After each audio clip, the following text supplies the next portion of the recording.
Welcome students, आप लोगों के क्लास 12th के लिए फ्लेमिंगो बुक का जो चैप्टर 2 है लॉस्ट स्प्रिंग, इसके वेरी मोस्ट इंपॉर्टेंट जो क्वेश्चंस हैं, इनमें हमने आपके 9 long and short answer type question select किए हैं जो आपके PYQ में भी हैं, यानी प्रीवियस ईयर क्वेश्चंस भी इनमें इंक्लूड हैं जो कि आपके बोर्ड एग्जाम में ओल्ड पेपर्स में आए हुए हैं। और साथ ही हमने आप लोगों के लिए ये नोट्स बिल्कुल फ्री अवेलेबल करवाए हैं PDF के रूप में। लेकिन कई स्टूडेंट्स को इनका हिंदी ट्रांसलेशन समझने में दिक्कत होती है, तो आइए एक बार मैं आपको पढ़ के ये पूरा समझा देता हूँ, फिर आप भले इसको याद कर लेना, लिख लेना, इसमें कोई दिक्कत नहीं है। जैसे पहला क्वेश्चन इसमें जो लॉन्ग आंसर टाइप में दिया हुआ है, describe the 2 types of words mentioned by Anees Jung in the Lost spring.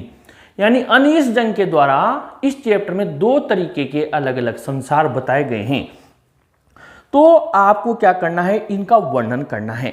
अब मैंने क्या किया, ये आपके लेंथी आंसर है इसका, इससे हमने आपके 9 यानी एक क्वेश्चन तो ये है, 8 क्वेश्चंस और बना लिए जिसमें लॉन्ग आंसर टाइप भी बना लिए और शॉर्ट आंसर टाइप भी बना लिए।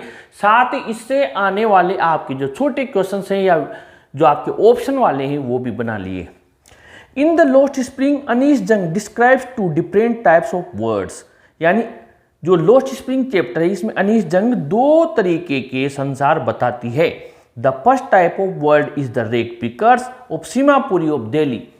पहला संसार है सीमापुरी में रहने वाले, कचरा बीनने वाले, इकट्ठा करने वाले लोग। The second type of word is of Bengal makers of Firozabad.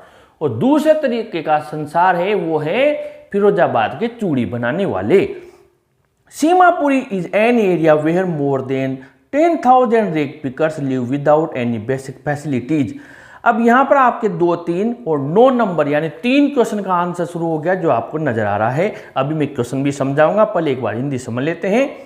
Seemapuri ऐसा इलाका है जहां पर मोर देन 10,000 यानी 10,000 रेक पिकर्स रहते हैं, live without any basic facilities, उन्हें कोई मूलभूत सुविधाएं प्राप्त नहीं है। It is very close to Delhi, Delhi के बहुत पास है। Those who live here are squatters who came from Bangladesh in 1971। यहाँ जो आए हैं वो घुमंतु है, स्कूटर्स यानी एक जगह रहते नहीं है, ये 1971 में बांग्लादेश से यहाँ आए थे। They have mud houses with the roofs of tin and tarpaulin. उनके मिट्टी के घर बने हुए हैं जो टिन और टेरपोलिन यानी तिरपाल के बने हुए हैं। There is no sewage, drainage और रनिंग वाटर। वहाँ पर नाली की, पीने के पानी की और सीवेज गंदा पानी निकलने की कोई व्यवस्था नहीं है। Thus the author describe Seemapuri as miles away from Delhi. इस प्रकार लेखक यहाँ सीमापुरी को दिल्ली के पास होते हुए भी बहुत दूर बताता है, क्योंकि दिल्ली और वहाँ की सुविधाओं में दिन रात का अंतर है। तो यहाँ पे आपके 2, 3 और 9 नंबर के क्वेश्चन कंप्लीट हो रहे हैं। मैंने सबके आगे ब्रैकेट लगाए हुए हैं, यहाँ से यहाँ तक कौन सा क्वेश्चन है और उसका आंसर है। Their homes and fields in Bangladesh were destroyed by the storms. उनके घर और खेत बांग्लादेश में तूफानों ने बहा दिए। They earn money by rag picking here. वो कचरा बीन कर इकट्ठा करके और पैसा कमाते हैं यहाँ पर। इसके अलावा they don't want to go back to their native places. इसलिए उनके नेटिव यानी जन्मस्थल का जो स्थान है वहाँ वापस नहीं जाना चाहते हैं। यहाँ पर भी आपकी क्वेश्चन नंबर 4 का आंसर कंप्लीट हो रहा है कि रेक पिकर्स उनके देश में वापस क्यों नहीं जाना चाहते हैं। Rag picking has become a fine art for them because they know what to collect and separate and where to sell it. Very most important है। जो रेक पिकिंग है, कचरा बीनने, वो उनके लिए शानदार आर्ट कला बन गई है, क्योंकि उन्हें पता है कि कौन सी चीज को कलेक्ट करना है, इकट्ठा करना है, किसको सेपरेट अलग करना है और उसे कहाँ, वेयर टू सेल इट, कहाँ बेचना है। ऑन द अदर हैंड, दूसरी तरफ, in Firozabad the people engaged in bangle making also live in very poor condition. जो फिरोजाबाद में चूड़ी बनाने के कारखाने में लोग लगे हुए हैं वो भी बहुत ही गरीब स्थिति में जीवन यापन कर रहे हैं। The lens of their locality were stinking and choked with garbage. उनकी जो लेन्स है, गलियां हैं, वो उनकी लोकेलिटी, उनके कॉलोनी की, इलाके की, स्टिंकिंग यानी बदबूदार है, चोक्ड विद गार्बेज, कूड़े करकट से चौक हो रही हैं। The houses had no windows, घरों में कोई खिड़कियां नहीं है। There was no proper sunlight, कोई प्रॉपर उचित लाइट सनलाइट सूर्य की रोशनी भी नहीं आती। The children work in the glass furnaces with high temperature without air, और जो बच्चे हैं वो बहुत ही हाई टेम्परेचर में काम करते हैं। कांच की भट्टियां होती हैं जो, एंड लाइट, और वहाँ कोई लाइट भी नहीं है। It is very harmful for their health, ये उनके स्वास्थ्य के लिए बहुत घातक है। They lose their eye sight before being young, जवान होने के पहले वो आंखों की रोशनी खो देते हैं। This is therefore illegal to employ children in such hazardous industry, इस प्रकार बच्चों को इन खतरनाक कारखानों में काम पे लगाना इलीगल है, अवैध है। ये तो हो गया आपका हिंदी ट्रांसलेशन। अब इसके क्वेश्चन है, दूसरा क्वेश्चन है, हाउ डू रेग पिकर्स लिव इन सीमापुरी, रेग पिकर सीमापुरी में कैसे रहते हैं। Describe the living condition of Seemapuri slums, Seemapuri slums के रहने की स्थिति का वर्णन कीजिए। 2, 3 और 9 नवा क्वेश्चन है, why does the author describe Seemapuri as miles away from Delhi, Seemapuri को दिल्ली से मीलों दूर क्यों बताया गया है। 2, 3 और 9, 3 क्वेश्चन का एक आंसर यहां से लेकर यहां तक ब्रैकेट तक है, आपके सामने मैंने पढ़ के बता दिया, पीडीएफ में आपको पूरा मिल जाएगा। Question number 4, why do the rag pickers not go back to their native place, जो क्यों नहीं जाना चाहते हैं। अभी मैंने बताया क्योंकि उनके घर और जो खेत हैं सब बर्बाद हो गए हैं और वो यहीं पैसा कमाते हैं, इसलिए नहीं जाना चाहते।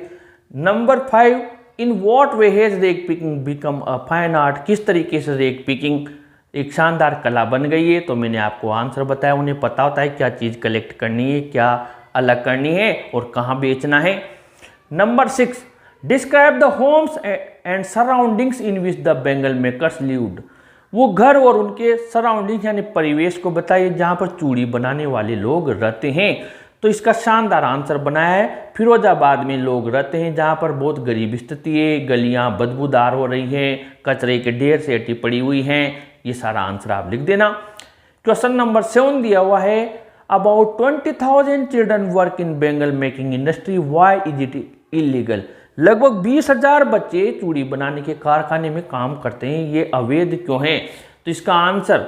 और question number 8, describe the hazards of working in the glass Bengal industry, very very very very most important है। कांच के कारखाने में चूड़ी बनाने के में काम करने के खतरे बताइए, आपके बोर्ड एग्जाम में कई बार आ चुका है।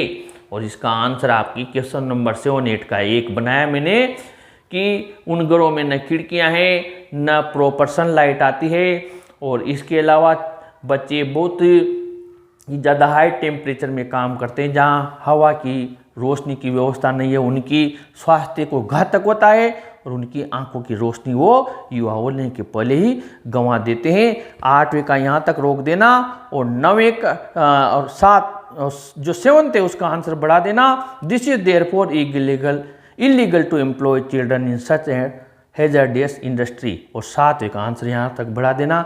इसीलिए इन खतरनाक कारखानों में बच्चों को काम पर लगाना अवैध है, यानी 8वां यहाँ रोक देना यंग तक और 7वां इंडस्ट्री तक बढ़ा देना।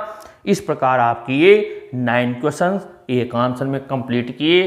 शानदार आपके लिए मैंने पहले द लास्ट लेसन का बनाया था, नोट्स लॉस्ट स्प्रिंग का भी अवेलेबल करवा दिया है आपके लिए। कंटिन्यू हम very very most questions PYQs और जितनी मेहनत हो सकती है एग्जाम तक कंटिन्यू मेहनत करेंगे।